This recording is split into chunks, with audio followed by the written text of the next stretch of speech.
Un remplacement qui fait polémique. Quelques mois après son élection en 2014, le nouveau maire Denis Thuriot décide de nommer une nouvelle équipe et se sépare de 2 collaborateurs. Les 2 salariés contestent les motifs de leur mise à l'écart et gagnent devant le tribunal administratif. Pour l'opposition, la gestion de cette affaire pose problème. Pour nous, c'est une faute personnelle du maire. Nous ne contestons pas du tout que lorsqu'un maire nouvellement élu s'installe, il puisse changer d'équipe. Ça, c'est tout à fait entendable. Mais on doit respecter la loi. L'opération se monte à près de 530 000 €, une somme que minimise l'actuel maire de Nevers.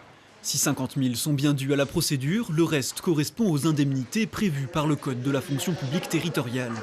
Le vrai scandale, s'il y a un scandale à dénoncer, moi je vais le faire, c'est de devoir payer des gens à ne rien faire. Il y en a à peu près 400 en France. Dans la fonction d'État, quand un fonctionnaire n'a plus son emploi fonctionnel, il a 6 mois pour retrouver quelque chose, après il n'est plus payé.